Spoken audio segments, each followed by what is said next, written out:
So, Samsung is launching the Galaxy F23, its first ever F-series phone with a Snapdragon 750G processor. Now that's pretty good for a phone in the lower mid-range segment that starts at $15,999. However, it's not just the processor that makes it a decent phone. It ships with Android 12 One UI 4.1 right out of the box. It's a pretty well-sized 6.6-inch display with Gorilla Glass 5 for screen protection. It also has a headphone jack, it's got a physical side-mounted fingerprint sensor which is also the power key and it's really fast. You get a dual SIM card tray and it has a microSD card slot for expanding storage. Fortunately, this phone does support the 25-watt super fast charging, and in the box you don't get any pre-applied screen protector, you don't get a protective casing, you just get the ejection pin, the phone and the cable. The F23 starts at a price of Rs 15,999, but you can get it for 14,999 as an introductory price. Now there are two variants, one with 4 gigs of RAM and one with 6 gigs of RAM. I recommend that you get the one with 6 gigs of RAM. Also, there are two colors. I've got the aqua blue. There's a green that it comes in, which is also pretty good. Now all relevant links will be in the description, but now let's dive a little deeper into the design of the phone. Okay, so I've got the aqua blue color, which looks quite different from the usual aqua blues. It's got a very metallic color tone to it. And this metallic tone has a matte finish. It's got a subtle shine and it looks lighter or darker depending on how the light falls on it. Of course, it's all built of plastic, so the weight of the device is quite light and definitely it's a more durable material as compared to glass. The side rails are the same color as the back panel, so there's some continuity to the design. It's fairly thin for a device that has a 5000 mAh battery and it feels quite light despite such a large size. But yeah, it's definitely not meant for one-hand use. I mean, you can, as you can see, I do struggle a bit, but yeah, two hands for sure. Other than that, it's got a standard Infinity U design. It's got some very evident bezels around the display that I really think Samsung should improve for its next F-series phone. The device also supports auto switching. So if you've got two SIM cards on your phone and one SIM is out of network, the phone will automatically switch data to the other SIM to ensure you stay connected. By the way, it's a 5G phone with support for up to 12 bands, so it's definitely future ready. If and when 5G rolls out, you'll have it on the phone. Also, it does not support stereo speakers, so only the bottom grill is the actual speaker output. The earpiece is not really a speaker, so just something you should know. And then you've got a triple camera housing at the back with a very, very slight raise. It's really not a lot and it's quite manageable on flat surface. We'll obviously talk more about the cameras, but first I want to talk about the display. So it's a fairly large 6.6-inch FHD Plus display and it's protected using Gorilla Glass 5. The great part is that it's a 120Hz refresh rate display, so the phone feels twice as smooth as a regular 60Hz display would. And because of this higher refresh rate, the perceived overall experience is just better and smoother. And it's really nice to see lower mid-range phones to finally be at a point where they're able to give you such enhanced experiences, which earlier they really couldn't. However, it is a TFT display and not an AMOLED, so it's not going to feel as punchy and colorful if you did compare it to an AMOLED display. Nonetheless, it's really bright and colors look quite decent. I mean, it's right here in front of you, and even outdoors, absolutely no issue. The screen is really bright and you'll have no troubles with screen legibility. On the software front, it's actually pretty impressive that Samsung ships this with Android 12 One UI 4.1 right out of the box. So you get all the personalization and customization options, One UI features like edge lighting, extra dim display, Dolby Atmos, Samsung Pay with NFC, and you get secure folder along with Alt-Z. So with just double tapping the power button, you can quickly switch from regular mode to private mode and vice versa. In fact, I've done a full video explaining what this Alt-Z feature is all about and various ways in which you can use it. So I'll leave a link in the card in the top right corner, you can check that out. And if you want to know what's new with One UI 4.1, I've done a video about One UI 4.0. It's very similar, so if you want to know new things in this software update, check that out again, I'll leave it in the card.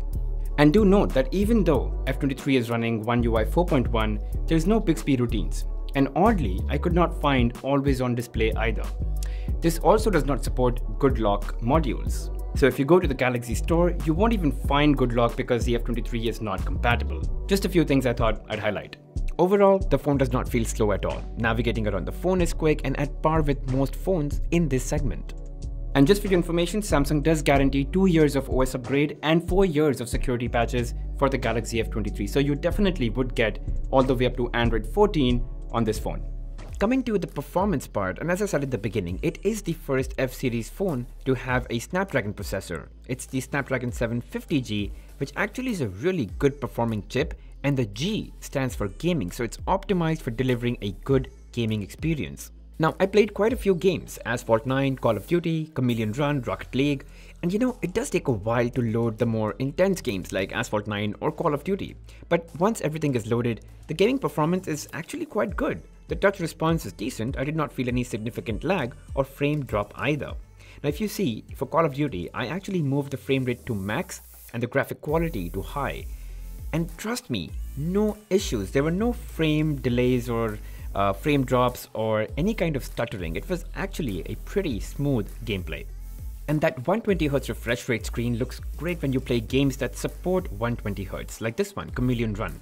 By the way, this game requires a really great touch response, and while it wasn't perfect on this phone, it wasn't that bad either. Also, if you've got a pair of earphones on, you can turn on Dolby Atmos for gaming.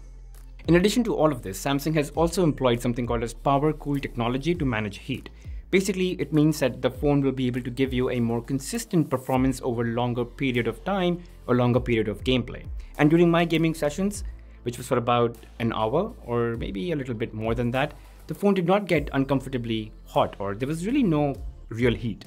And let's finally talk about the cameras. So the specs are right here in front of you, but I bet you're more interested in the camera samples, so let's get right into it. I have a link in the description which will let you download all these pictures, and that way you can judge whether you like the photo quality or not. But in my view, I think it's a decent camera at best. It's not great for sure. I mean, optics are very expensive, and that's why the best cameras are in the more expensive flagship phones. But for this segment, I think it's okay. And these photos that you're seeing right now are shot using the primary lens, and this is probably now at about 6:30 when the sun is just about to set here in New Delhi. And I really think they're pretty okay. But again, click on that link in the description, download these photos, and judge all by yourself. They should be good enough for you to like them. Now, here's a comparison between photos taken using the primary lens on the left and ultra-wide on the right. And there's something very interesting that I noticed. When it's outdoors and the sun is nice and bright, the ultra-wide lens tends to take or capture better dynamic range, and the primary lens is generally brighter. But when it comes to indoors, the ultra-wide lens pictures are brighter and the primary lens photos are slightly dull or maybe even natural. So yeah, just something I thought I'll highlight. And here are some portrait shots using the primary camera, and I think it's done a phenomenal job. I mean, the separation is so accurate, you can see it all for yourself.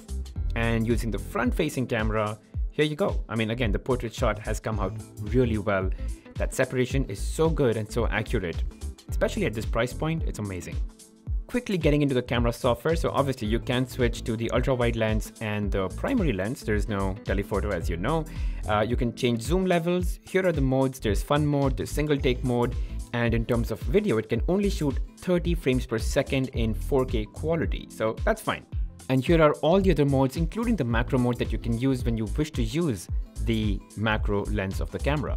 Okay, now let's touch upon the battery life. So it's got a 5000 mAh battery capacity, which is actually quite good for the Snapdragon 750G. It's powerful, but it's not as power hungry as some of the new chips are. And that will give you a pretty balanced output. I can guarantee that with moderate use, or let's put it like this, with average use, this would easily last you through the day and even leave you with some that you can carry over to the next day. But if you're someone who binge watches TV shows, movies, you're gaming quite a lot, even then, you'll still have enough for the day. And of course, you're gonna have to start charging towards the end of the night. But yeah, it's a pretty good battery in my opinion.